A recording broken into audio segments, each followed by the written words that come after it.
அன்பு உறவுகளுக்கு வணக்கம். இன்னைக்கு நாம சந்திக்க இருக்கிறது யாருன்னு ஒரு சின்ன அறிமுகம்.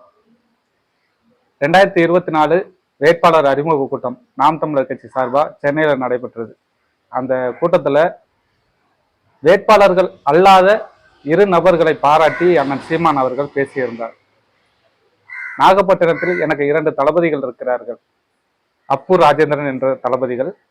அவர்களைப் போல ஒவ்வொரு மாவட்டத்திலும் எனக்கு கிடைத்து விட்டால் நான் நிம்மதியாக உறங்குவேன் அப்படின்னு ஒரு கருத்தை பதிவு செய்தார். அப்படிப்பட்ட தளபதிகளில் ஒருவரான அப்பு என்கிற அகஸ்டின் அற்பராஜ் அவர்களை தான் இன்னைக்கு நம்ம சந்திக்க வந்திருக்கோம். வாங்க பேசுவோம். அண்ணா வணக்கண்ணே. வெண்மணி நேயர்களுக்கு வணக்கம். இன்று வெண்மணி யூடியூப் சேனலின் நிறுவனர் அன்பு தம்பி வெண்மணி ரமேஷ் அவர்களின் பிறந்த நாள்.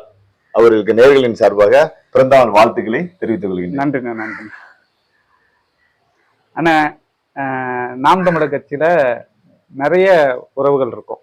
அதுவும் எனக்கு தெரிஞ்சு நாம் தமிழர் கட்சியில தான் அதிகப்படியான 2ஆம் கட்ட தலைவர்கள் இருக்காங்க. ஆமா, மற்ற கட்சிகள்ல ஒருத்தர் 2 பேர் இருப்பாங்க, மாவட்டம் வாரியா இருப்பாங்க. ஆனா நாம் தமிழர் கட்சியில தான் அதிகப்படியான 2ஆம் கட்ட தலைவர்கள், கிட்டத்தட்ட 150 பேருக்கு மேல இருக்காங்க. அதுல ஒருத்தரா அப்பு இருக்கார். அப்படின்னா யார் இந்த அப்பு? அப்பு ஒரு எளிய குடும்பத்தில், ஒரு விவசாய குடும்பத்தில், ஒரு சிற்றூரில் கிராமத்தில், ராமேஸ்வரம் என்ற கிராமத்தில் 1989ஆம் ஆண்டு பிறந்தேன். அப்புறம் இங்கே உள்ள பள்ளியில் தாய்மொழி கல்வி படித்தோம். அப்புறம் தஞ்சாவூரில் தொழில் கல்வி படித்தேன். அப்படியே படிச்சுட்டு வரும்போது 2000இருந்து வேளாங்கண்ணில் தொழில் பண்ணேன், கடை வச்சுருந்தேன். அப்படியே போயிட்டு இருக்குள்ள 2009ஆம் ஆண்டு ஈழ போராட்டம் வந்துச்சு. அப்போ தலைவரோட அன்றாட சண்டைகள், யுத்தங்கள் இதெல்லாம் பார்த்துட்டு இருந்தோம். பார்த்து மனம் நொந்து 2008 பார்த்துட்டு இருக்கோம். அப்போ தினத்தந்தியில வரலாற்று சுவடுகள் அப்படின்னு போடுறாங்க. அது தினத்தந்தி பேப்பர் தினந்தரம் படிக்கவில்லை. அப்போ அந்த ஈழத்தை பற்றி தெரியுது. இப்போ ஈழத்தை பற்றி தெரியவில்லை. இன்னும் ரொம்ப எங்களுக்கு அந்த ஆர்வம் வேகம் எடுக்குது. தலைவரை பற்றி பல பேர்கிட்ட கேட்குறேன். தலைவரை பற்றி ஒருத்தவோட தவறா சொல்லவே இல்லை. எல்லாம் தலைவரை பற்றி அவரோட செயல்திறன், அவரோட போர்த்தன்மை, அவரோட அறிவாற்றல், அவரோட எப்படி சொல்றது ஐடியா எல்லாம் சொல்லல, எல்லாம் பெருமையா. அப்ப நான் ரொம்ப வியந்து போனேன். அப்ப தினசரி இந்த வரலாற்று சுவடுகள், இந்த ஈழ போராட்டம், இந்த செய்திகள்லாம் பார்க்கும்போது நம்ம விடுதலை புலிகள் படை முன்னேறி இருந்துச்சு அப்படின்னா ஒரு தன்னறியாம ஒரு மகிழ்ச்சி. அடிப்படையில நீங்க மீனவர் கிராமத்தை சேர்ந்தவர். ஆமா, ஒரு தன்னறியாம நம்மளுக்கு ஒரு மகிழ்ச்சி. அதே போல கொஞ்சம் பின்னேற்றம் இருந்துச்சு. இன்னைக்கு கொஞ்சம் சிங்கள ராணுவம் முன்னேறினதுன்னா கொஞ்சம் நம்மளுக்கு கொஞ்சம் வீழ்ச்சியா இருக்கும். அதே மாதிரி காலகட்டம். 2வது எனக்கு நான் ஈழ போராட்டம் ரொம்ப நேசித்தது காரணம் நம்ம இந்த இளம் வயது, அந்த சண்டை. நம்ம சிறு வயதுலயே நம்மளுக்கு அந்த செய்தித்தாளா இருந்தாலும் சினிமா செய்தி பார்ப்போம், கிரிக்கெட் செய்தி பார்ப்போம், அடுத்தது வெட்டு குத்து கொலை இதே மாதிரி செய்தி தான் பார்ப்போம், கிரைம் செய்தி. அதே போல இருக்கல அண்ணன் ரீதியா சண்டை போட உள்ள, அந்த இனத்துக்காக சண்டை போட உள்ள ரொம்ப நம்மாளு, ஒரு தமிழரு எவ்வளவு பெரிய போராளி அப்படின்னு சொல்லிட்டு அதெல்லாம் பார்க்கல. நான் ரொம்ப நேசிச்சு அதை பார்த்தேன். ஒவ்வொரு நாளும் பார்த்தேன். அதை அந்த ஈழத்து மேல ரொம்ப பற்று கொண்டேன். அந்த அடிப்படையில ஈழ போராட்டம் முடிஞ்சிச்சு. முடிஞ்சோன்னா அண்ணன் முடியறதுக்கு முன்னாடி 2008 அண்ணன் ராமேஸ்வரத்துல இயக்குனர் சங்க பேசுறாங்க. அப்பதான் எனக்கு சீமானு ஒருத்தர் இருக்காருன்னு தெரியும், இயக்குனர் ஒருத்தர் இருக்கிறாருன்னு. அப்ப சீமானுக்கு முன்னாடி அமீர் பேசினாரு, இயக்குனர். அவர் பேசவில்லை, எனக்கு ஒரு பூரிப்பா இருந்துச்சு. அடுத்தது பாரதி ராஜா ஐயா சொன்னாங்க, நீங்கள் அவருடன் எதிர்பார்க்கும் தம்பி இயக்குனர் சீமான் பேசுறான் அப்படின்னு சொன்னாங்க. நான் உடனே நினைச்சேன், ஐயோ இந்த அமீரே நல்லா பேசினாரு, என்ன இந்த ஆளை கொண்டு விட்டாங்க, அவர் கருப்பா இருக்காரு அப்படின்னு நான் பார்த்தோன்னே அமீர் பேசினப்ப ஒரு உணர்வு வந்துச்சு. சீமான் நான் பேசினப்ப கை முடி தலைமுடி வெறி ஆயிடுச்சு, அப்படியே வெறி ஆயிட்டு. அப்படியே ஈழத்துக்கு போன சண்டை போகணும், துப்பாக்கி எடுக்கணும், சுடணும், எப்படி போறது அப்படின்ட்டு இதாயிட்டு. நம்ம உடம்பே என்ற அடங்கல. நான் போய் மரத்தை குத்துறேன், செவுரை குத்துறேன், போய் யுத்தத்துக்கு போகும்போதே ஆயிட்டு. தாங்க முடியாத உணர்வு. ஆமா, என்னை யாரும் அன்னைக்கு ஒரு வழி நடத்தி கொண்டு போறதுக்கு ஆளுன்னு தான் நான் ஈழத்துக்கே போயிருப்பேன், சண்டைக்கே போயிருப்பேன். அந்த மாரி எனக்கு ஒரு சூழ்நிலை ஆயிட்டு, அடங்கவே இல்லை. அதுல இருந்து அந்த பேச்சை கேட்டதுல இருந்து எனக்கு மிகப்பெரிய ஒரு ஈழத்து மேல ஒரு வெறி. அப்புறம் சீமான அண்ணனா பார்க்கணும், யார் இந்த சீமானுங்கிற எனக்குள்ள மிகப்பெரிய ஒரு கேள்வி வந்துட்டு. அதோட தொடர்ச்சி என்னன்னு கேட்டீங்கன்னா ஒரு 10 நாள் இருக்கும். அதுல சீமானை வந்து அண்ணனை கைது பண்ணிட்டாங்க, அவரையும் அமீரையும் கைது பண்ணிட்டாங்க, மதுரையில கொண்டு வச்சிருக்காங்க அப்படிங்கிற மாதிரி ஒரு செய்தியில பாக்குறேன். பார்த்தோன்னா எனக்கு என்னடா இப்படி பேசினாரு, கைது பண்ணிட்டாங்களே அப்படின்னு சொல்லிட்டு எனக்கு ரொம்ப வன்மம் ஆயிட்டு, அவரை போய் சிறையில போய் பார்க்கணும் அப்படிங்கிற ஒரு ஏக்கம். ஆனா அப்ப வந்து நான் எங்க அண்ணன்ட்ட, நான் தனியா தொழில் இல்லை, எங்க அண்ணன்ட்ட நான் இருக்கேன், அண்ணன் தொழில பார்த்துட்டு இருக்கேன். அப்ப எனக்கு நான் போகணும்னாலும் எங்க அண்ணன்ட்ட கேட்டு போகணும். அப்ப அந்த மாதிரி சூழ்நிலையில இருக்குள்ள என்னால மதுரையில போக முடியல, எனக்கு அந்த மாதிரி சிறையில போய் பாக்குறதுக்கான அனுபவம் எல்லாம் இல்ல. அதனால நான் பரிதை வச்சுட்டே இருந்தேன். அவர் ஒரு 10-12 நாள் இருக்குன்னு நினைக்கிறேன். அதுக்கப்புறம் பாரதி ராஜா எல்லாம் வந்து சீமான் அமீர் தாளத்தப்படுத்துடன் சிறையிலிருந்து மீண்டு வந்தனர் அப்படின்னு சொல்லி செய்தியை பார்த்தா பெரிய மகிழ்ச்சி ஆயிட்டு, ஐயா வந்து தருப்பா, இவரை போய் நம்ம ஒரு வாட்டி சென்னையில பாத்திரணும் அப்படின்னு சொல்லி என்னோட ஒரு ஏக்கம், எனக்கு அளவு கடந்த ஏக்கம் அவர் பார்க்கணும்னு. என்னோட சூழ்நிலை வந்து நான் தனியா தொழில் பண்ணல, எங்க அண்ணன் இருக்கேன். அப்ப நான் வந்து எல்லாம் பண்ணா எல்லாத்தையும் பேசிட்டு இருக்கல, எங்க அண்ணன் இவன் வந்து ஏதோ ஒண்ணு இவன் விட்டோம்னா இவன் வந்து அங்கேயே போடுவான் இருக்கு, தலைவர் பிரபாரம் சொல்லிட்டு அலைகிறான், அதை பத்தியே பேசுறான் அப்படின்னு சொல்லி அவங்களுக்கு ஒரு இதே சொல்லிட்டு இருந்தாங்க. நான் சீமானை பார்க்கணும்னு இருந்தேன். அதுக்கப்புறம் அதுக்கான இது இல்லை. அதுக்கப்புறம் போரும் வந்து முடிவடைந்து வருது. அப்ப வந்து வேளாங்கண்ணியில வியாபாரி சங்கம் அனைத்து சங்கமும் சேர்ந்து ஒரு நாள் கடையெடுப்பு பண்ணாங்க. கடையெடுப்பு பண்ணி ஆர்ச்சில இருந்து பீச் வரையும் பேரணி வந்து, அந்த பேரணியில முதல் நாளே நான் எல்லாம் தயாராயிட்டு, அப்ப நம்ம நண்பர் ஒருத்தர் வேலாயுதன் இருக்காரு, அவர்கிட்ட போய் நாளைக்கு வந்து நம்ம வந்து இந்த ராஜபக்ச கொடும்பாயை கொளுத்தணும், எப்படி இந்த கொடும்பாயை செய்யறதுன்னா அவர் செஞ்சு கொடுத்தாரு. ஒரு பானை கலையத்தை மேல வச்சு அந்த ராஜபக்ச உருவத்தை வச்சு அந்த பிரிண்ட் எடுத்து ராஜபக்ச மூஞ்சில ஒட்டி அதே மாதிரி செஞ்சு வச்சிருந்தோம். அதை வந்து பேரணி வரும்போது ஜோசப் பிளாஜுக்கு எதிர்த்தாப்புல அங்க நான் ஒரு தண்ணி கடை, தண்ணி முட்டை, தண்ணி கேனு, ஃப்ரூட்டி ஜூஸ் அது ஏஜென்சி வச்சிருந்தேன். அந்த ஏஜென்சி அந்த குடோன் கிட்ட செட் பண்ணி வச்சுட்டேன். அதுல நான் தம்பிகிட்ட வேலை பார்க்குற தம்பியில சொன்னாங்க, பேரணி வரும்போது நீ மண்ணெல்லாம் ஊற்றி ரெடியா கொண்டு கொடுத்துடணும், நான் கொடுத்துட்டேன் அப்படின்னு. அதுதான் நான் செஞ்ச முதல் அரசியல். அதே மாதிரி பேரணி வந்துட்டு இருந்தோம், அந்த இடத்துல குடும்பம் கொடுத்து அப்படி சுத்திட்டேன்.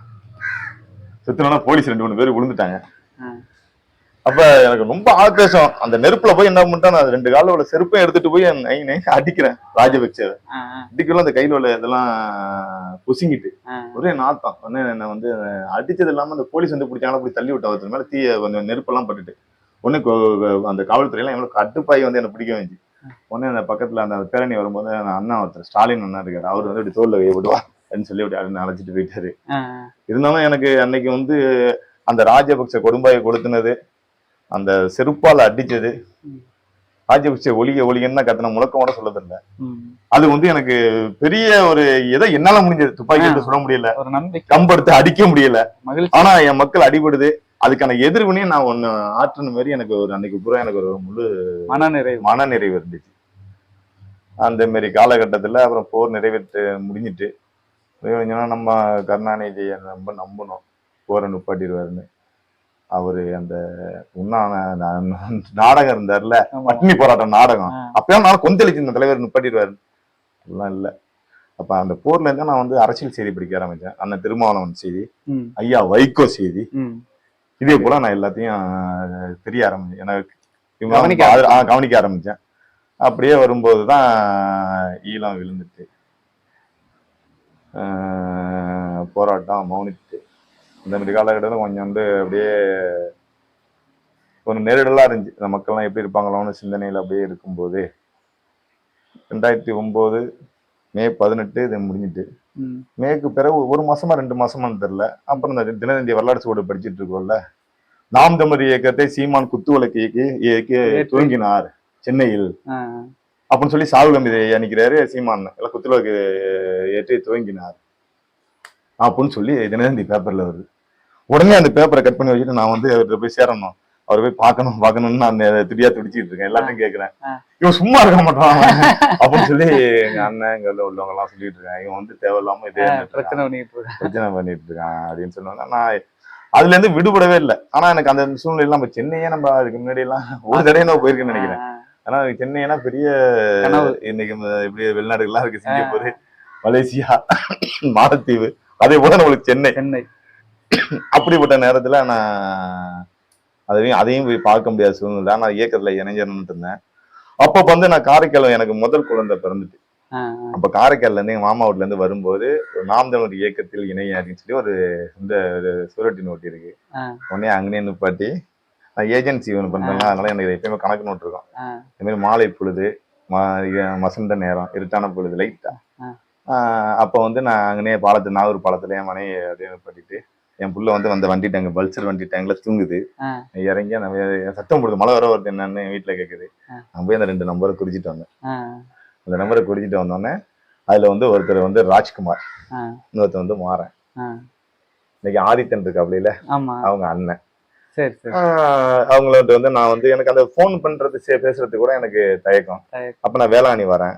வேளாண் வந்து அங்க எனக்கு ஜூலியஸ் அண்ணன் சொல்லிட்டு அவர் கராத்தே மாஸ்டர், அவரை வந்து கொடுக்குற அண்ணன் நம்ம சேர வேண்டிய இயக்கம் இதானே, இந்த அண்ணன் இந்த நம்பர் வாங்கிட்டு வந்து நீங்க பேசுங்கண்ணே. எனக்கு பேசுறது தயக்கம். ஏன்னா அதுக்கு முன்னாடி நம்ம வந்து சொந்த மந்தம் வீட்டுக்கு வந்தவட வாங்கன்னு சொல்ல தெரியாது. இதுதான் உண்மை. இன்னைக்கு சீமானா தம்பியா இருந்து மைக்ல தெரிக்க வர்றோம், அங்கங்க பேசுவோம், அப்பா என்ன இப்படி பேசுற அப்படின்லாம் கேட்கறாங்க. ஆனா அன்னைக்கு வந்து ஒரு வெக்கம், ஞானம், ஒரு பயம் எல்லாமே இருந்துச்சு. அதனால நம்ம வந்து அதை செய்ய முடியல. அப்புறம் அந்த ஜூலியஸ் அண்ணன்ட்ட பேசினேன். அப்புறம் அவர் 2 பேர்ட்டுமே பேசினாரு, ராஜ்குமார் மாறன்ட்ட. அப்பதான் அவங்க சொன்னாங்க வர 27ஆம் தேதி மாவீரர் நாள், 2009 27ஆம் தேதி மாவீரர் நாள், அன்னைக்கு வாங்க நம்ம சந்திப்போம். நாங்க என்னைக்கு போன் பண்றோம் 24ஆம் தேதி, 3 நாள்ல. சரி அதுக்கு என்ன செய்யணும்னு சொல்லி கேட்டோம். நீங்க வந்து வந்துருங்க, கூட்டத்தை அழைச்சிட்டு வாங்க, நான் வந்து நம்ம வந்து அவரிதழ்ல வெளியுறவு வேண்டி நினைவந்தல் செய்வோம், முழக்கமிடுவோம் அப்படின்னாங்க. சரின்னு சொல்லிட்டு நான் என்ன வாங்கிட்டு வந்தேன்னு சொன்னேன், நீங்க மிலிதிரி வாங்கிட்டு வாங்க. நான் மிலிதிரி வாங்கிட்டு வந்தேன். எத்தனை திரி? 300 திரி. அதை வாங்கிட்டு வந்தேன். வாங்கிட்டு வந்து நாங்க எல்லாம் ஒரு நான் மட்டும் அழைச்சிட்டு போனது ஒரு 8 வண்டியில ஒரு 18 பேர். என்ன ஜூலியஸ் ஒரு 4-5 பேர் அழைச்சிட்டு இருந்தாங்க, மொத்தம் 23 பேர். அங்க வந்து நாவணத்துல இருந்து அவங்க போட்டிருந்தாங்களா ராஜ்குமார் மாறன்னா இன்னொருத்தர் அழைச்சிட்டு வந்தாரு, அவர் பேர் வினோத் என்னமோ, அழைச்சிட்டு மொத்தம் 26-27 பேரு. நாகப்பட்டினம் அவுரித்தடல்ல கூடி அந்த மெழுகுதிரிய நவம்பர் 27 ஏற்றோம். ஏத்துனே அதுங்களாம் உடனே செய்தி ஆயிட்டு இந்த காவல்துறை எல்லாம் 10-15 பேர் வராங்க. வந்து என்னன்னு கேக்குறாங்க. இல்ல அந்த மாதிரி அப்ப வந்து கருணாநிதி ஆச்சு. அப்ப காவல்துறை காக்கி சட்டையை பார்த்தாலே பயம். இன்னைக்கு நம்மளுக்கு எல்லா காக்கி சட்டையும் நம்மள பார்த்து அன்னைக்கு ஒரு பயம். ஏன்னா நம்மளுக்கு ஒன்றும் தெரியல. அந்த மாதிரி வந்து நான் சொன்னோன்னா சரி ஒன்ன கிளைங்கன்னு போலீஸ் இருந்துச்சு. சரி எங்களால என்ன சொல்றதுன்னு தெரியல. ஏன்னா முதல் நிகழ்வு. சரின்னு சொல்லிட்டு நாங்க வந்து அந்த மெழுகுதிரியை குளிச்சு வச்சுட்டு அங்க போனது 26 பேரு. ஆனா நான் வாங்கிட்டு போன மெழுகுதிரி 300 திரி. ஒரு ஆர்வத்துல வாங்கிட்டு போய் அதை வந்து நாங்க முதல் நிகழ்வா அதை செஞ்சோம். அன்னைக்குதான் அந்த ராஜ்குமார் வந்து அந்த நாம் தமிழர் இயக்கக்கூடிய இயக்கக்கூடியன்னு அது புலிக்கொடிய அந்த ஒரு கொடியை தந்தாரு. அந்த ஒரு கொடியை நாங்க இங்க பார்த்தோம். அப்புறம் இங்க வந்து தடை பண்ணிட்டாங்கன்னு சொல்லிட்டு நேரம் அங்க போலவத்துக்கு போனோம். போலவத்தை வந்து அப்ப விவின்னு சொல்லிட்டு ஒரு பையன், அப்புறம் குமரன் சொல்லிட்டு அந்த ஒரு பையன், அவங்க வந்து ஒரு பதாகை எல்லாம் வச்சு இது பண்ணாங்க. அப்புறம் அங்க போய் அந்த மெழுகுதிரியை கொளுத்தணும். அங்க கொஞ்ச நேரம் கொளுத்துறதுக்கு நேரம் கிடைச்சிச்சு. பாண்டிச்சேரியில கொளுத்தணும். அதுல பெரிய வண்டியே வந்துட்டு போலீஸ் வேனர் வச்சு போலகத்துல, பட்டணம் போலகத்துல. அப்புறம் அங்கேருந்து அதை குளிச்சுட்டு திரும்பி வந்துட்டோம். திரும்பி வந்து நாங்க ஊருக்கு வந்துட்டோம். அதுதான் நாங்க முத ஒரு நிகழ்வு. அப்புறம் தான் அந்த மாவீரர் நாளை பத்தி தெரிஞ்சுக்கிட்டோம். அப்புறம் அப்படியே போனுச்சு. அதன் பிறகு அண்ணன் இயக்கமா இருக்கும் இல்லையே 2010 ஜனவரி 4 என்னமோ அண்ணன் முதல்ல சந்திக்கிறேன். தலைவர் பிரபாகரனை சந்தித்தால் எப்படி இருக்குமோ அந்த மாதிரி ஒரு படபடப்பு, பதட்டம். அது மாதிரி அண்ணனை பாக்குறேன். திருவாரூர் செல்விஸ் ஹோட்டல், இன்னைக்கு ராயல் பார்க், இன்னைக்கு செல்விஸ் ஹோட்டல் அதுல இருந்தாங்க. அப்பதான் சாகுடுமாரி சமீத ஐயாவை பார்த்தேன். அப்பதான் முதல்ல மணிசந்தில் என்ன வர்றாங்க, எல்லாத்தையும் பாக்குறோம்.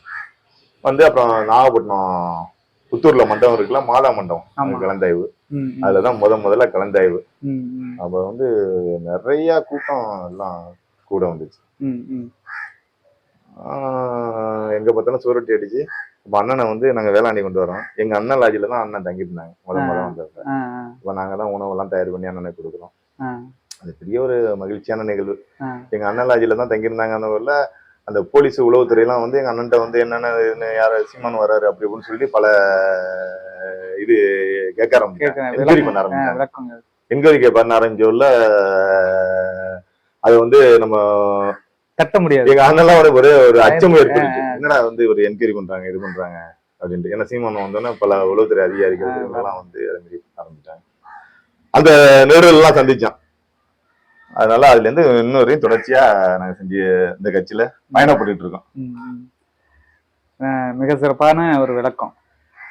நீங்க அடிப்படையில திமுக ஃபேமிலி, அதுல இருந்துட்டு நீங்க இந்த தமிழ் தேசிய அரசியலுக்குள்ள எந்த மாதிரியான வேறுபாடா நீங்க பாக்குறீங்க? எப்படி இது வந்து உங்களுக்கு எந்த மாதிரியான அனுபவத்தை கொடுத்தது இந்த தமிழ் தேசிய அரசியல்? இப்ப அண்ணன்கிட்ட நீங்க வந்து சேர்ந்தது சொல்லிட்டீங்க, இந்த தமிழ் தேசிய அரசியல் எந்த மாதிரியான ஒரு உணர்வையும் பற்றுதலையும் உங்களுக்கு கொடுத்தது? எனக்கு ஆரம்பத்துல வந்து அரசியலே தெரியாது. 2008க்கு முன்னாடி எல்லாம் எனக்கு அரசியல் தெரியாது, அப்படிதான் வாழ்ந்தேன். ஆனா எங்க அப்பா அம்மா எல்லாம் திமுகவுக்கு ஓட்டு போடுவாங்க. ஆமா. எங்க குடும்பத்துல எங்க வாகராவில யாரும் பெருசா ஒரு அரசியல்ல இருந்தவங்க எல்லாம் அப்படின்னா வாக்களிப்பாங்க. அப்படிப்பட்ட குடும்பம். ஏன்னா எல்லாம் தொழில் வியாபாரம் இப்படிதான் இருந்தேன். அப்ப அதே மாதிரிதான் நானும் வந்தேன். வரும்போதுதான் அந்த ஈழ பிரச்சனைக்கு அப்புறம் தான் அந்த அரசியல், ஈழத்தை மட்டுமே நம்ம நினைச்சு வந்தோம். அதன் பிறகு அண்ணன் படிப்படியா சொன்னாங்க, சொல்லதான் தெரிஞ்சிச்சு தமிழ்நாட்டு அரசியல் பக்கம் தெரிஞ்சு. அங்கேயாவது ஈழ மக்களாவது தான் அடிமை என்பதை உணர்ந்து கொண்டார்கள். அதற்காக போராடினாங்க. வீழ்ந்தாலும் அந்த மக்கள் உணர்ந்துட்டாங்க. ஆனா அந்த தமிழ்நாடு அப்படி இல்லை, இன்னும் மக்கள் உணரவே இல்லை. கண்டிப்பா. அப்ப வந்து ஈழத்திலோட ஒரு வழிதான் களத்துல கிடைஞ்சி, இங்க இருக்கிற வாழி கூட களத்துல கிடக்குன்னு அண்ணன் முதல்ல சொன்னாங்க. அதனால நம்ம இதை வந்து தமிழ்நாட்டை வந்து நம்ம இன்னும் உற்று நோக்கணும். அங்காவது மக்கள் விழிப்படைந்து போராடிட்டாங்க, இன்னும் விழிப்பு அடையல அப்படிங்கிற நம்ம சிந்திக்க ஆரம்பிச்சோம். ஆமா, அப்ப அண்ணன் முதல்ல சொன்னோம்ல, நம்ம எல்லாம் திராவிடர்கள் இல்ல தமிழர்கள் அப்படின்னு அண்ணன் சொன்னாரு. எனக்கு அதே புதுசு. இல்ல அண்ணன் வந்து நம்ம எல்லாம் தமிழர்கள்ங்கிறாங்களே, திராவிடர்கள் இல்லைங்கிறாங்களே, நீராறுங்கிற திராவிடம் வருமே அப்படின்னு சொன்னோன்னே, அப்புறம் அண்ணன் அதுக்கான விளக்கத்தை கொடுக்கல. இதே மாதிரி நம்ம தமிழர், தெலுங்கர், மலையாளி, கன்னடம் இதெல்லாம் சேர்ந்ததுதான் திராவிட நாடு. ஆனா நீங்க இங்க தமிழ்நாட்டை தவிர எங்கேயும் திராவிடம் இருக்கா சொல்லு. திராவிடம் என்பது நம்ம ஏச்சி பிள்ளைக்கு ஆள்வதற்கும் நம்ம ஆண்டு வசதியாக வாழ்வதற்கும் கொண்டு விட்டதுதான் திருட்டு திராவிடம் அப்படின்னு சொன்னாங்க. அது அண்ணன் சொன்னது நான் அப்ப ஏத்துக்கல. ஆனா அதன் பிறகு அண்ணன் சொன்னது அப்படியே இந்த செயலாக்கத்தெல்லாம் பார்க்கும்போது, நடக்கிற நடைமுறை எல்லாம் பார்க்கும்போது, ஐயோ அண்ணன் சொன்னது உண்மைடான்னு பற்றுன்னு தெரிஞ்சிச்சு. ஒருவர்களையும் தெரிஞ்சிச்சு. அது அந்த அந்த அந்த புத்தியை கொண்டு வந்தது அண்ணன் தான். அதனாலதான் இந்த அரசியலை விட்டு நோக்குற மாதிரி. அதே மாதிரி அரசியல் வந்து அண்ணன் என்ன சொல்லுவாங்கன்னா, மிக புனிதமானது, அதிகாரம் மிக வலிமையானது, அதை அடைந்து விட்டா எதாவது எளிதானது. அது அம்பேத்கர் சொன்னதா ஐயா அண்ணன் அடிக்கடி சொல்லுவாங்க. அப்ப அதெல்லாம் கேட்டுட்டு வரவுள்ள இந்த உலகத்தை இயக்குறது ரெண்டு இயல், ஒண்ணு அறிவியல், இன்னொன்னு அரசியல். அதை சீமானா ஆரம்ப காலமே சொல்லியிருக்காங்க. அப்ப நான் அதை என்னடா இந்த உலகத்தை இயக்குறதுல ரெண்டு இயலுங்கிறாரு, ஒண்ணு அறிவியலுங்கிறாரு, அறிவியல் இயக்குது, அரசியலுங்கிறாரு அப்படிங்கிற அடுத்தது வந்து சொல்றாரு. இன்னைக்கு ஸ்ரீஹரிகோட்டால வந்து ஒரு விண்கலம் மேல போகுதுன்னா நீ வளர்ச்சிங்கிற, நீ இணையதளம் எல்லாம் பயன்படுத்துற. ஆனா அதுக்கு வந்து இந்த இன்னைக்கு நம்ம மக்களா தேர்ந்தெடுக்கப்பட்ட பிரதமர் தான் நிதி ஒதுக்கணும், ஆராய்ச்சியாளரை போடணும், அதுக்கப்புறம் தான் அது விண்ணில போகும். அப்ப அந்த அரசியலை இயக்குறது எதுன்னு, அறிவியலை இயக்குறது என்ன, அரசியல் அப்படிங்கறத ஒரு வரலாற்று மிக சிறந்த உண்மையை இதுக்கு மேல விளக்கமே கொடுக்க முடியாது. அப்ப அந்த அரசியல் நல்ல அரசியலா இருக்கணுமா இல்லையா? அப்ப நீ எல்லாம் நல்லவர்கள் எல்லாம் இந்த நாடு வந்து நல்லா இருக்கணும், நேர்மையா இருக்கணும், சுத்தமா இருக்கணும் அப்படின்னு நினைக்கிறவன் பூரா அரசியல் வேண்டாம், நான் அரசியலுக்கு போக மாட்டேன்ப்பா, என் பிள்ளை டாக்டர் ஆகணும், என் பிள்ளை வாத்தியார் ஆகணும், என் பிள்ளை இன்ஜினியர் ஆகணும், என் பிள்ளை வந்து தொழில் பண்ணணும் இப்படின்னு நினைச்சுன்னா அப்ப அரசியல் யார்கிட்ட இருக்கும் அப்படிங்கிற உண்மையான கேள்விய ஒவ்வொருத்தரும் உள்ள மாதிரி முடிச்சிருக்கு. கொள்ளக்காரன், திருட்டு பைய, இவன்ட்டு தான் அந்த அரசியல் இருக்கும் அப்படிங்கிற அண்ணன் கத்துக்கிட்டார்.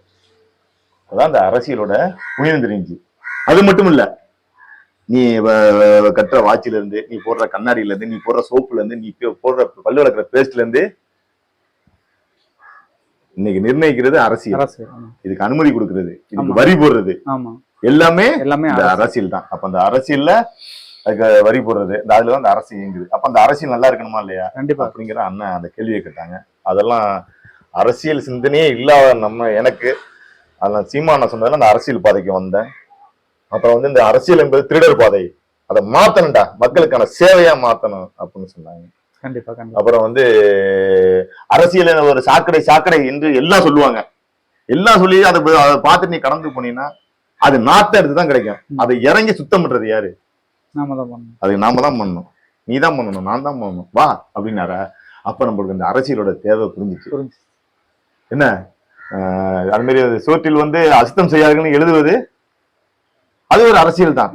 ஆனா இறங்கி சுத்தம் பண்ணுவதுதான் அதுதான் சிறந்த அரசியல், போராளித்தனம். அதை செய்வேன்டா அப்படின்னு சொன்னாங்க. அப்ப எனக்கு இந்த அரசியல் மேல பற்று வந்து நிறைய வந்துட்டு.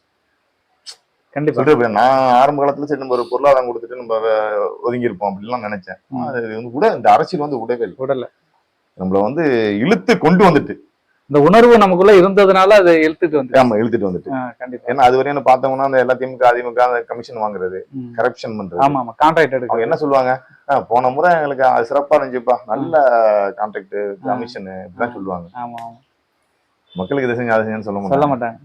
அப்படிப்பட்டதுல நம்ம அந்த மண்ணுக்கு மக்களுக்காக போராடுற அந்த அரசியல் அண்ணன் சொல்லல, அதுல இருந்து வெளியே வரவே முடியல. பல முறை வந்து மனசு வந்து குடும்பத்தை நினைச்சு இந்த பொருளாதாரத்தை நினைச்சு எல்லாம் சோர்வடையும். ஆனா அந்த அண்ணன் கொடுத்த தத்துவம் தூங்க கூடாது, நம்மளுக்கு சும்மா செயல்படாம இருக்க கூடாது. கண்டிப்பா. அது அப்படி வேண்டு மேலும் செயல்பட்டு இருக்கோம், அந்த மாதிரி பயணத்துல ஓடிட்டு இருக்கோம். கண்டிப்பா, சிறப்பு சிறப்பு. இன்னைக்கு நிலைமைக்கு நான் இந்த மக்களுடைய அரசியல் சார்ந்த விழிப்புணர்வு எப்படி இருக்குன்னு நீங்க நினைக்கிறீங்க? ஏன்னா கிட்டத்தட்ட 6 சட்டமன்ற தொகுதிகளில் நீங்க செயல்பட்டு இருக்கீங்க. மக்களுடைய அரசியல் சார்ந்த புரிதல் எந்த அளவுக்கு இருக்கு?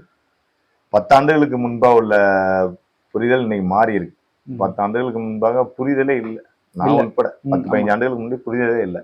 அதான் உண்மை. ஏன்னா 2 தொலைக்காட்சி, சன் டிவி, ஜெயா டிவி. இதுல அவங்க சொல்றதுதான் செய்தி. இதை தாண்டி செய்தி எதுவுமே இல்லை. அது தினத்தந்தி எந்த கட்சி ஆட்சியில இருக்கோ அந்த கட்சி அதுக்கு தகுந்த மாரி எழுதும், செய்யும். மாற்றுன்னு ஒருத்த வர முடியாது. ஆனா இந்த மாற்றுன்னு சொல்லி இப்ப நாம் தமிழர் கட்சி 36 லட்சம் வாக்குகள் வாங்கியிருக்குல்ல, இவர்கள் அனைத்து வாக்களித்த அனைத்து பேருமே போராளிகள், புரட்சியாளர்கள். என்ன மாற்றத்தை விரும்பி எந்த ஒரு காசுக்கு, பணத்துக்கு, பொறுப்புக்கு, பதவிக்கு ஆசைப்படாத நம் மக்கள் நம்மை தேடி வாக்களித்தார்கள். அவங்க போராளி தான். ஏன்னா நம்ம சின்ன வந்து எத்தனை நாள் ஆகுது, மைக்கு சின்ன கட்சி எத்தனை நாள்? 15 நாளைக்கு முன்னாடி. ஆமா, நீங்க திமுக இந்த சூரியங்கிற சின்னம் மட்டும் இல்லாம தேர்தலில் நிக்க சொல்லுங்க, வாய்ப்பில்லை. நம்ம 2016 வாங்கினோம்ல 4.5 லட்சம் ஓட்டு, அது தமிழ்நாடு பூரா வாங்கிட்டாங்கன்னா என்ன சொல்றீங்க? கட்சியில இல்லன்னு சொல்றேன், என் உயிரே விட்டுறேன். அதான் உண்மை. திமுக வாங்கிருமா? வாங்க, தெளிவு இருக்கு. ஆமா, அதனால வந்து இன்னைக்கு வந்து மக்கள் வந்து தெளிவு பெற்றுட்டு இருக்காங்க. அந்த தெளிவு பெறலன்னு சொல்ல முடியாது, பெற்றுட்டு வர்றாங்க. அது இன்னும் அதிகப்படியாகும். அதனால இப்ப நம்பிக்கை இருக்கு, மாற்றம் வரும். இவனால திருடி ஏமாத்தி கொடுத்த கூட்டம் வீழ்வது உறுதி, அந்த நம்பிக்கை. சிறப்புண்ணே. இப்ப நீங்க மக்கள் தெளிவடைஞ்சுக்கிட்டு இருக்காங்கன்னு சொல்றீங்க. இதை தாண்டி ஒரு நடிகர், உங்கள் கொள்கை என்னன்னு கேட்டா கூட்டாஞ்சோறுன்னு சொல்ற அளவுக்கு இருக்கிற ஒரு நடிகர், அவர் அரசியலுக்கு வந்திருக்காரு. அவரை நோக்கியும் இந்த இளம் பிள்ளைகள் போறாங்கிறது வந்து எப்படி நீங்க பாக்குறீங்க? ஆமா, அதான் நீங்க என்ன நடிகருக்கு நீங்க பேர சொல்லிட்டுங்க. எனக்கு விஜய் வந்து ரொம்ப பிடிக்கும். அவரு வந்து பாத்தீங்கன்னா கொள்கை என்னன்னு கேட்டா, ஒரு பக்கம் திராவிடங்கிறாரு, ஒரு பக்கம் தேசியங்கிறாரு, ஒரு பக்கம் தமிழ் தேசியங்கிறாரு. இதுங்களை பத்தி அவருக்கு என்ன தெரியுங்கிறதையும் அவர் பேசல. ஆமா, எனக்கு விஜய் ரொம்ப பிடிக்கும். என்ன பிடிக்கணும்னு நம்ம இப்ப வந்து தமிழ் தேசியத்துல இருந்துட்டு அவரோட ரசிகர்னு சொன்னோம்னா அது அசிங்கம். ரொம்ப பிடிக்கும். ஆனா அவர் ரசிகர்களுக்கு ஒரு நாள் ஒருவேளை ஒரு படக்காட்சியோட ஒரு இலவசமா கொடுத்தது இல்லை. சாதாரண டிக்கெட் 120 ரூபான்னா ரசிகர்கள் முதல் நாள் முதல் ஷோ பாக்குறது 1000 ரூபாய், 2000 ரூபாய். இப்படிதான் இருக்கு அவரோட புரட்சி எல்லாம். நடிகர்கள் வந்து மக்கள் வந்து அதான் நம்ம படிப்படியா மக்கள் விழிப்புணர்வு பெற்றுட்டு வராங்க. இன்னும் தேவை. ஒண்ணும் இல்ல, இப்ப நீங்க நம்ம சூரிய இருக்காருல்ல, அவரை எங்க ஊருக்கு வர சொல்லுங்க, 1000 போலீஸ் போட்டாலும் பத்தாது, அது வெளில போக முடியாது, எல்லா மக்களும் கூடிடும். அப்ப விஜய் ஒண்ணும் பெரிய விதிவிலக்கு இல்ல. ஏன்னா அவர் உச்சபட்சமா படத்துல இருக்காரு, எல்லாத்துக்கும் ஒரு ஆசைதான்.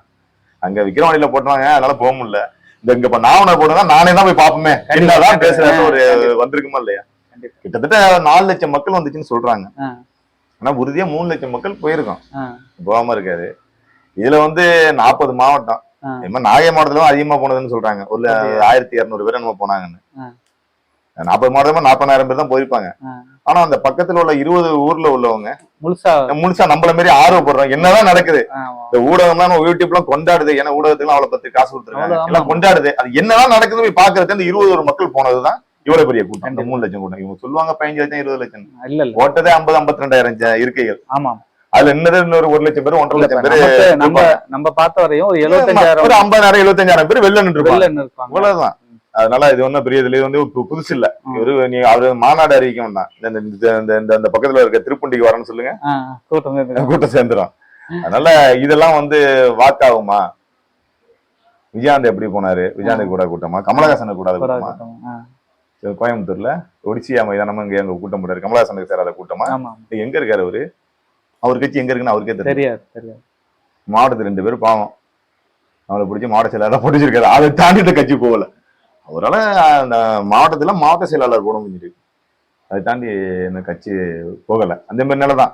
இப்ப விடுதலை 2 படத்துல வந்து பாத்தீங்கன்னா நடிகர்களால் கொள்கையற்ற நடிகர்களால் ரசிகர்களை தான் உருவாக்க முடியும், ஆனா எந்த மாற்றத்தையும் கொடுக்க முடியாதுன்னு ஒரு வசனத்தை வெற்றிமாறன் அவர்கள் வச்சிருக்காங்க. யார சொல்லி? அது விஜய்க்கு தான். ஆமா, ரசிகர்கள் மனப்பான்மை எப்படி இருக்கும்? நீங்க அழகா சட்டை போட்டு வந்தா உங்களை வந்து கொண்டாடுவாங்க. நீங்க மக்களுக்காக ரோட்ல இறங்கி போனீங்கன்னா இப்ப தேவையில்லாத வேலை செய்யறாங்கன்னு போயிடுவாங்க ரசிகர். கண்டிப்பா. இதே போராளி அதை செய்ய கிடப்பான். ஆமா, போராடுவான், சிறைக்கு போவான். சிவாலும் போவானா? போக மாட்டான். ஒரு ஒழுங்குபடுத்த முடியாத கூட்டம் தானே. எத்தனை இருக்கையை உடைச்சிட்டீங்க. ஆமா ஆமா. நாம் தமிழர்ல அந்த கூட்டம் போட்டோம்னா இப்படி எல்லாம் சுத்தம் பண்றாங்க. 3000 சேர் உடைஞ்சிருக்கு. அது இன்னும் 7000 நம்ம சொன்னாங்க, உடைஞ்சிருக்கு. அப்ப வந்து ஒரு அரசியல் பக்குவப்படாத கூட்டம். ஒரு முதல்ல நீங்க ஒரு கொள்கை வைக்கணும். ஆமா, கொள்கை இல்ல, கோட்பாடு இருக்கணும். ஆமா, அதுதான். எதுவுமே இல்ல. என்ன நாங்க வந்து இதுல மக்களுக்காக போராட மாட்டோம், ட்விட் போட மாட்டோம், பேஸ்புக்ல போட மாட்டோம், பத்திரிகையாளர் சந்திக்க மாட்டோம், ஆனா அரசியல் பண்ணுவோம். எப்படி பண்ணுவீங்க? பனையூர்ல வந்துட்டு எப்படி நீங்க அரசியல் பண்ணீங்க? மக்கள் பனையூர் முதலமைச்சரா இருக்கலாம், பிரதமரா இருக்கலாம், இல்ல தமிழ்நாட்டுக்கு இருக்க முடியாது. பாதிக்கப்பட்ட மக்களை வீடு போய் பார்த்து அதை செய்யறதை விட்டு அவங்களை வீட்டுக்கு அழைச்சிட்டு வந்து நிவாரணம் வழங்குறதெல்லாம் ஒரு விஜய பொறுத்த அளவுக்கு அது வந்து பனையூர் முதலமைச்சர், அவ்வளவுதான். அந்த பனையூர் அந்த வீடு இருக்குல்ல, அதுக்கு அவருதான் ஓனரு, அவருதான் மந்திரி, அவருதான் முதல்வர், நாளைக்கு அவருதான் மன்னர். அப்படி கூட வச்சுக்கலாம், முடிச்சுக்கலாம். பனையூரோட அது முடியுது. ஓகே, சிறப்பு. இப்போ நான் இந்த காலகட்டம் நாம் தமிழர் கட்சிக்கு மிகவும் நெருக்கடியான காலகட்டம். ஏன்னா பாராளுமன்ற தேர்தலையே, அதாவது சட்டமன்ற தேர்தல்னா கூட பரவாயில்ல, பாராளுமன்ற தேர்தலையே வாக்குகளை உயர்த்தி 2 கூட்டணியிலையும் இல்லாம வாக்குகளை உயர்த்தி 8.2% வாக்குகளை பெற்று அங்கீகாரம் வாங்கிட்டோம். இதுக்கப்புறம் பாத்தீங்கன்னா கடுமையான நெருக்கடியை இந்த ஆளுங்கட்சிகளும் ஊடகங்களும் காவல்துறை எஸ்பி ஐயா வருண்குமார் அவர்கள் வந்து எல்லாருமே இந்த நெருக்கடியை நாம் தமிழர் கட்சி கொடுத்துக்கிட்டு இருக்காங்க. இந்த நெருக்கடிகளை நீங்க எப்படி பாக்குறீங்க? எப்படி இதுல இருந்து நாம் தமிழர் கட்சி மீளும்? நாம் தமிழர் கட்சி உருவானதே நெருக்கடியில இருந்துதான். கண்டிப்பா. ஏன்னா 2009, 2010, 2011 எல்லாம் திமுக ஆட்சி. அது யாரு? சூழ்ச்சிக்கார கருணாநிதி ஆட்சி. ஆமா, எப்படி மிரட்டி இருப்பாரு. ஆரம்ப காலத்துல உள்ள எல்லாம் கட்சியில இணைந்தவங்க எல்லாம் கேளுங்க. என்னையெல்லாம் என் வீட்டு பக்கத்து வீட்டுல எல்லாம் வந்து கேட்பாங்க, அவங்க அப்போட ரேஷன் கார்டு இருக்கா, ஆதார் கார்டு இருக்கா, துப்பாக்கி வச்சிருக்காரா, என்ன பிசினஸ் பண்றாரு, அப்படி இப்படின்னு எல்லாம் அச்சுறுத்துவாங்க. பக்கத்துல வந்து கேட்டா என்ன சொல்லுவாங்க நம்மள்ட்ட? அவங்க ஒண்ணு வந்து போலீஸ் கிட்ட போனா நம்மள 10 சொல்லுவாங்க. நம்மளுக்கு நம்மள மீறி நம்மளுக்கு ஒரு அச்சம் ஏற்படும். அப்புறம் நாங்க கடை வச்சிருப்போம், எங்க அண்ணன்ட்ட போய் சொல்லுவாங்க, எங்க மச்சான் இருப்பாரு அங்க போய் சொல்லுவாங்க. அப்படிங்குள்ள அவங்க எல்லாம் என்ன பண்ணுவாங்க, 1 நம்மள சொல்லுவாங்க. அப்ப நம்மளோட ஒரு அச்சம் ஏற்படும். இந்த மாதிரிலாம் பயங்கர நெருக்கடி. அதெல்லாம் தாண்டி வந்தாச்சு. இனிமேல என்ன நெருக்கடி? அண்ணன் தான் சொல்றாரு, என்ன எல்லா இடத்துலயும் ரைட போடுறீங்களடா, என் வீட்டுல ஒரு ரைட போட்டு ஏதாவது இருந்துச்சுன்னா எடுத்துட்டு போங்களேன்டா, சொல்லுங்களேடாங்கிறாரு. இதே மாதிரி இந்தியாவிலே ஒரு தலைவன் இருக்கானா? கிடையாது. சொல்றதுக்கு சொல்ல மாட்டேன். இல்ல, இவ்வளவு துணிச்சலோடையும் தைரியமுடனா இந்த திட்டத்தை நீ நிறைவேற்றினா நான் இருக்கிற நிறைவேற்ற முடியாதுங்கிறாரு. அது 8 வழி சாலையா இருக்கட்டும், பரந்தூர் விமான நிலையமா இருக்கட்டும், என்ன மீறிதானே செய்யணுங்கிறாரு. பயப்புரியல. அன்னைக்கு சீமானா வந்து ஒரு சீமானா இருந்தாரு, உள்ள புடிச்சு போட்டீங்க. இன்னைக்கு 36 லட்சம் பேரா இருக்கும். சுற்ற முடியுமா? இன்னைக்கு 36 24 தான். இப்ப அந்த சான்று முடியுமா? இன்னைக்கு அரசியல் வந்து சீமான் என்கின்ற நபரை தாண்டி இன்னைக்கு கிடையாது. எல்லாம் எங்க அண்ணன் சொல்றாருல, என் எச்சில பல கட்சி நடக்குதுன்னு, அது உண்மை. நீங்க பாருங்க, எல்லா மாவட்ட செயலாளர் குறுநில மணலர் போல திமுக இருப்பான் மாவட்ட செயலாளர். இங்க அப்படி இருக்க முடியாதுதான் ஓடுறாங்க பல பேர். இன்னைக்கு பாருங்க, இன்னைக்கு அண்ணன் சீமானா வந்து எவ்வளவு தொழில்நுட்ப பார்வையில தொகுதி ஒரு கட்டமைப்பா பிரிச்சாங்க. ஆமா, தொகுதி அதிகார பார்வையெல்லாம் பிரிச்சு இன்னைக்கு தொகுதியை வந்து இன்னைக்கு நாகப்பட்டினம் தொகுதியை 28 தொகுதியா பிரிக்கிறோம். அப்ப 28 தளபதிகள், 20 தொகுதி தளபதிகள் உருவாகிறாங்க. அப்ப வந்து வடக்கு மாவட்டம் தெற்கு மாவட்டம்னு பிரிச்சு இப்ப அவங்களும் வந்து அடுத்தடுத்த படிநிலையை கொண்டு வராங்க திமுகவும். அப்ப அடிப்படை நாம் தமிழர். ஆமா, முதல்ல நீங்க பாருங்க, தகவல் தொழில்நுட்ப பாசறை ஐடி முதல்ல தமிழ்நாட்டுல இந்தியாவிலே உண்டான கட்சினா நம்ம நாம் தமிழர் கட்சி. ஐடி அதன் பிறகுதான் தகவல் தொழில்நுட்ப அணின்னு சொல்லி திமுக ஐடி நம்ம தான் கொண்டு வந்தோம். அதே போல வந்து ஆன்லைன்ல உறுப்பினர் நாம் தமிழ் கட்சி தான் கொண்டு வந்தோம். நம்மள காப்பி அடிச்சு திமுக கொண்டு வந்தாங்க. திமுக கொண்டு வந்தாலும் எடப்பாடி பழனிசாமி உறுப்பினர் ஆயிட்டாரு. உண்மை. அதே மாதிரி அதிமுகவில் கொண்டு வந்தாங்க. அதிமுகவில் கொண்டு வந்ததுல ஸ்டாலின் உறுப்பினர் ஆயிட்டாரு. அப்ப இதெல்லாம் தெரிஞ்சுங்க, கூலிக்கு மாரடிக்கிற கூட்டம் அப்படிதான் இருக்கும். இது உணர்வோட உள்ள கூட்டம். நாம் தமிழர் கட்சியில ஆயிட முடியுமா? நம்ம இந்த பொறுப்பாளர்கிட்ட வரும் எல்லாம், அவர் யாரு என்ன அழைச்சி பேசி உறுதிப்படுத்தி தான் பொறுப்பாளருக்கு வரும். அப்போ வந்து உளமாற வேலை பார்க்கறவங்களுக்கும் சம்பளத்துக்கு வேலை பார்க்கறதுக்கும் வித்தியாசம் இருக்கு. கண்டிப்பா. அதனால அது ஒரு இது. நீங்க சொல்றீங்க அந்த மாதிரி ஊடகம். ஆமா, ஊடகம் வந்து நம்மளுக்கு எதிராக தான் இருக்கு. இன்னைக்கு இல்ல, நம்மளுக்கு காட்டாது. நம்மளை பத்தி ஒருத்தன் கட்சியில போயிட்டானா கூட்டமொத்த கூண்டோட போயிட்டுங்க. அது எடுத்துக்காட்டு போன மாசம் நாகப்பட்டினத்துல 1000 பேர் கூண்டோட நாம் தமிழ் வச்சு இந்த விலைகள் யாரு நடிகர் கட்சி விஜய் கட்சிக்கு செய்தி எல்லாம் பார்த்திருப்பீங்க. அது வந்து மிகப்பெரிய நகைச்சுவை. அது யாரு போட்டது? முதன்மையா ஊடகமா இருக்கிற தந்தி தொலைக்காட்சி. ஆமா, அண்ணன் சீமானே சொல்றாங்க, நாம் தமிழ் இயக்கத்தை நாங்கள் தொடர்கிறோம். தொடங்கியவர் சீபா ஆதித்தனார். அவருடைய நாளேடு, அவருடைய தொலைக்காட்சி கூண்டோட போயிட்டு. இதுல நம்ம என்ன சொல்றது? அதுதான் ஒரு கேள்வியே கேட்கலாம்னு நினைச்சேன். ஐயா சீபா ஆதித்தனாருடைய ஊடகம் தான் அது. அவர் தொடங்கின ஊடகம். அவரோட இயக்கத்தை நம்ம கொண்டு போயிட்டு இருக்கோம். அண்ணன் தான் கொண்டு போயிட்டு இருக்காரு. ஏன் இவ்வளவு வன்மம்? அதான் இவ்வளவு வன்மம். ஆதரிக்க வேண்டாம், நசுக்காம இருக்கணும்ல. அதுதான் தூக்கி விட வேண்டாம், ஆதரிக்க கூட போட்டு மிதிக்காம இருக்கணும்ல. ஏன் இவ்வளவு வன்மத்தோட தந்தி தொலைக்காட்சி செஞ்சா, தினமலர் செஞ்சா கூட நான் வந்து இங்க உள்ள சூழ்நிலையை அந்த 1000 பேர் கொண்டோட விலகின நான் எப்படி பாக்குறேன்னா, தந்தி தொலைக்காட்சி தான் அதை வந்து ஒளிபரப்புனது. அது அங்க உள்ள நிருபர் சகோதரர் ஸ்ரீதர் தான் அதை போடுறாரு. ஸ்ரீதர் யாருன்னு கேட்டீங்கன்னா திமுக ஆதரவாளர். திமுக மாவட்டத்துல கௌதமன் இருக்காருல்ல, அவரோட பினாமி. எதா இருந்தாலும் அவர்கிட்ட தான் வந்துருவாரு. அவர்கிட்ட பேட்டா தினசரி பேட்டா வாங்குறாரு. அவருக்கு என்ன பண்ணணும்? அப்படியே போடலாமா? போடலாம், அப்படியே போடலாம். எனக்கு உண்மையை தானே பேசுறோம், சத்தியத்தை தானே பேசுறோம். நம்ம வந்து இதுக்காக ஒன்றும் இது பேசுறது இல்ல. பேட்டா வாங்குறவரு. அது மட்டும் இல்லாம அவரு ஏற்கனவே பலமுறை அவர்கிட்ட பேட்டா வாங்கியிருக்காரு. தந்தி தொலைக்காட்சி என்ன பண்ணணும்? அவருக்கு தேவையான ஊதியத்தை கொடுத்துடணும். என்ன, அவருக்கு தேவையான ஸ்ரீதருக்கு தேவையான ஊதியத்தை வந்து தந்தி தொலைக்காட்சி கொடுக்கலன்னா அவர் ஏன் பிச்சை எடுக்கிறாரு? திமுகவே பிச்சை எடுக்கிறாரு, சொல்றது இல்லையா? ஏன் பிச்சை எடுக்கிறாரு? அதனால நம்ம பொறுப்பு மிக்க ஊடகம் இனிமையாவது சரியா இருக்கணுங்கிறது தான் நம்மளோட. இல்ல அதுதான் சொல்றாங்க. நமக்கு 1000 பேரும் சொல்றாங்கன்னா இங்க எத்தனை உறுப்பினர்கள் இருக்காங்கன்னு அவங்க கொஞ்சமா கன்சிடர் பண்ணணும்ல. அதனால வந்து அவருக்கு சம்பளத்தை சேர்த்து ஒரு தந்தி தொலைக்காட்சி நேயர்கள் இது யாரு உரிமையாளர் பார்த்தாருன்னா அவர் கணக்கு கொண்டு போங்க. எங்க அண்ணன் ஸ்ரீதருக்கு நல்ல சம்பளம், அவர் குடும்பம் நிம்மதியா இருக்கிற அளவுக்கு, அவர் வயிறு நிறைய அளவுக்கு சம்பளத்தை கொடுங்க. அவர் அங்க கை நீட்ட மாட்டாரு. செய்யுங்க உறுதியா. கண்டிப்பா. அது அவரு வந்து திமுகவை காட்டலனா கூட, ஏன்னா அதுல போனது அந்த மாவட்ட மீனவர் அணி தலைவர் தான் கட்சியில போனது. அதுல வந்து போனவர் வந்து எஸ்கேஜி சேகர்னு சொல்லிட்டு திமுக அவர் தான் திமுகவுல இருந்து 120 பேரோட போயிருக்காரு. அப்ப போட வேண்டிய செய்தி வந்து திமுகவில் இருந்து போனாங்கன்னா ஆளுங்கட்சியில இருந்து நாம இதுல தாவாக்காவில இணைந்தாருன்னா அது செய்தி இல்ல. நீங்க அதை கூட காட்ட வேண்டாம், திமுகன்னு கூட காட்ட வேண்டாம். இது மாதிரி தாவேக்கால ஒரு 1000 பேர் இணைஞ்சிருக்காங்க அப்படின்னு போட்டா கூட தவறல. நீ வந்து திமுக மறைக்கிறது நாம் தமிழர் யூஸ் பண்ற. நீ அது எவ்வளவு பெரிய வன்மம், ஊடக அதர்மம். அது இல்ல, அதர்மம். அது தந்தி தொலைக்காட்சி செய்வதுங்கிறது நமக்கு ரொம்ப நெருடலா இருக்கு. ஏன்னா அதனால தந்தி தொலைக்காட்சி சொல்றேன். ஐயாவோட சீபா ஆதித்தனாருடைய கருத்தியெல்லாம் நம்ம கொண்டு போய் விதைச்சிட்டு இருக்கோம். ஆனா அவங்களுடைய ஊடகங்களே இவ்வளவு நெருக்கடிகளை நாம் தமிழர் கட்சி கொடுக்கறது வந்து மிகவும் கொடுமையான செயல். நிருபர்களுக்கு எல்லாம் தந்தி தொலைக்காட்சி அவங்க வயிறு நிறைய அளவுக்கு என்ன குடும்ப மகிழ்ச்சியா இருக்கும், ஊதியத்தை கொடுங்க. இந்த மாதிரி வேலையெல்லாம் பண்ண மாட்டாங்க. கண்டிப்பா. ரெண்டாவது செய்தி எடுத்து கொடுத்தாங்கன்னா அது உண்மையா என்னன்னா ஆராய்ந்து போடுங்க. கண்டிப்பா. கொஞ்சமாவது அதை கொஞ்சம் ஆய்வு. ஒண்ணுமே இல்லாம நீங்க பாட்டுல போட்டீங்கன்னா கண்டிப்பா அடுத்ததானே அது போல வருண் எஸ்பியை கேட்டு சொன்னீங்க. ஆமா, இந்த திருச்சியில வருண் எஸ்பி நாம் தமிழரை தேடி தேடி தேடி தேடி சித்திரவதை செய்கிறார், சிறைப்படுத்துகிறார், அடிக்கிறார், உதைக்கிறார், பொய் வழக்கு புனைகிறார், எல்லாம் செய்யறார். ம்.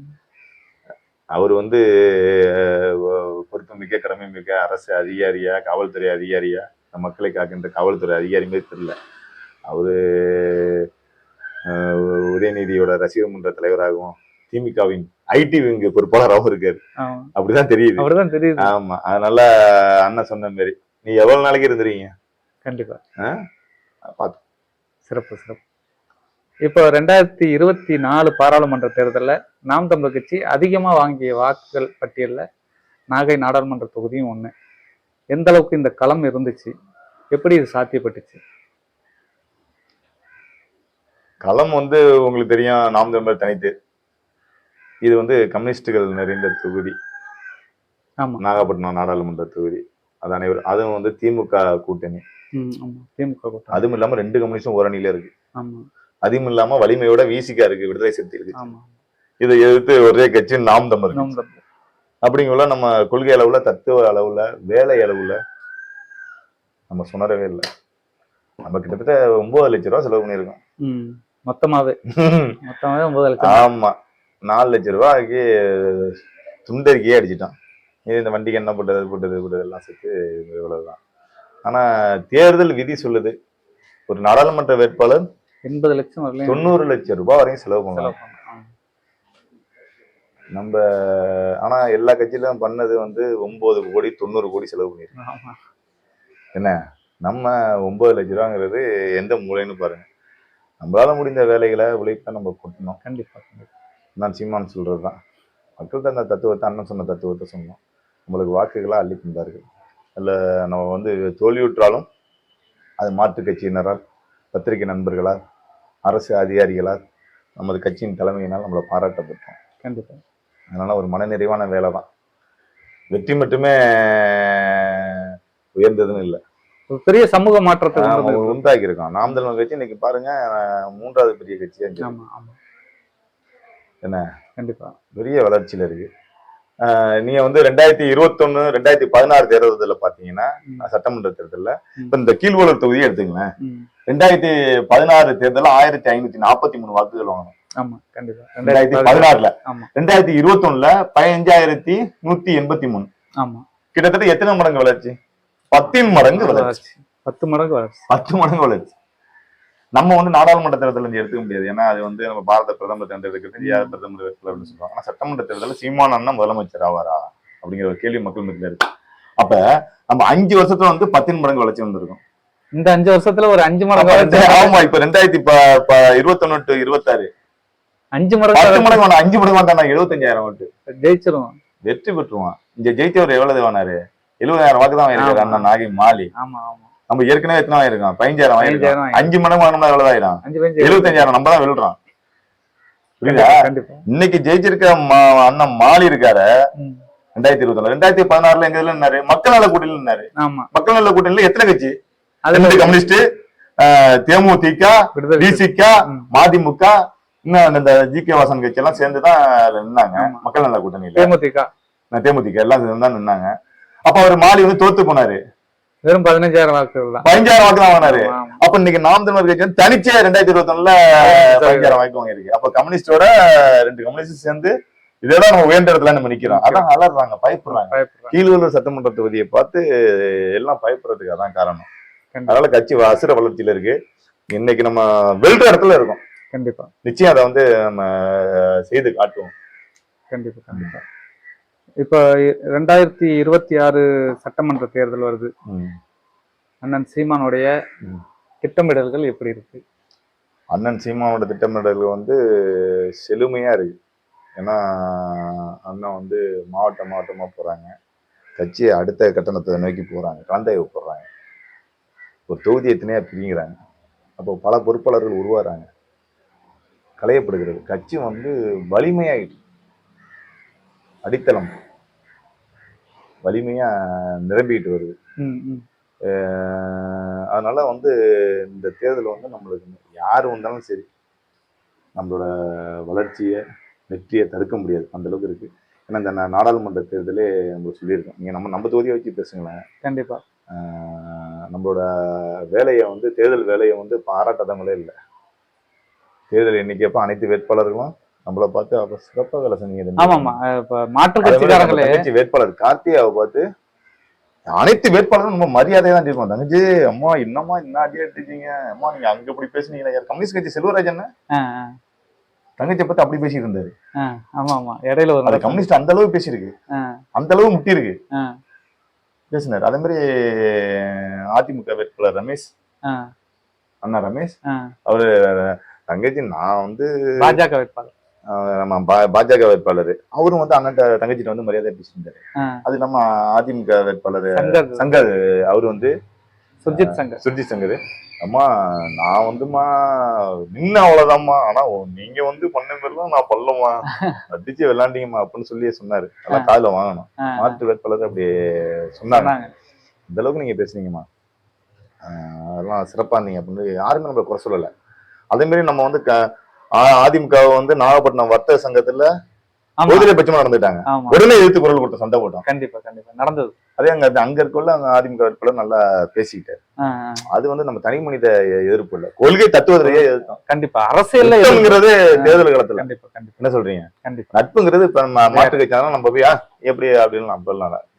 திமுக தான் தீண்டாமை கடைபிடிக்கும், அதிமுக ஓட்டு பொண்ணை கல்யாணம் பண்ணாரு, அதிமுக காரங்க திமுக ஓட்டு பொண்ணை கல்யாணம் பண்ண முடியாது, என்ன இவன் ஓட்டு விஷயத்துக்கு அவன் போக முடியாது, அவன் ஓட்டு விஷயத்துக்கு அவன் போக முடியாது, இவன் ஓட்டு சாவுக்கு அவன் போக முடியாது, அவன் அது மாதிரி அரசியல் தீண்டாமை உள்ளது திமுக அதிமுக. நான் சீமான் அப்படி நம்மள வளர்க்கல, வழி நடத்தல. அதனால சரியா வழி நடத்திருக்காங்க. கண்டிப்பா அதே மாதிரி நம்மளுக்கு தரமான வேட்பாளர் அண்ணன் நம்மளுக்கு கொடுத்தாங்க. கண்டிப்பா அந்த மண்ணு அறிஞ்சு இந்த கம்யூனிஸ்ட பத்தி தெரிஞ்சது, இந்த அது மாதிரி நல்லா சிறப்பானதை கொடுத்தாங்க. அது மாதிரி தங்கச்சி நல்லா பயன்படுத்திட்டாங்க. அதனால நம்மளுக்கு நல்ல ஒரு வாக்கு இருந்துச்சு. அது அண்ணனும் பாராட்டினாங்க. அண்ணா நம்மளுக்கு உறுதுணையா நம்மளுக்கு தினசரி நம்மளை வந்து அழைத்து நம்மளுக்கு ஊக்கப்படுத்தினாங்க. அது மாதிரி தலைமையில பாக்கியராஜ் அண்ணன் எல்லாம் ஊக்கப்படுத்தினாங்க. அது மாதிரி மணிசெந்தில் அண்ணன், ஹுமாயூன் அண்ணன் எல்லாம் நம்மளுக்கு ஆக்கமும் ஊக்கமா இருந்தாங்க. கண்டிப்பா அதனால நல்லா சிறப்பா போனுச்சு. சிறப்புண்ண உங்களுடைய பொன்னான நேரத்தை ஒதுக்கி எங்களுக்கு நேர்காணல் தந்தமைக்கு நன்றி. ரொம்ப நன்றி. என்னையும் மதித்து வீடு தேடி இந்த மலையிலையும் கொட்டும் மலையிலையும் முக்காடு போட்டுக்கிட்டு என்ன உங்க பிறந்த நாள்ல கண்டிப்பா நீங்க வந்து என்ன பேட்டி எடுத்து வந்து உலகறிய செய்ததுக்கு ரொம்ப நன்றி, மகிழ்ச்சி உங்களுக்கு.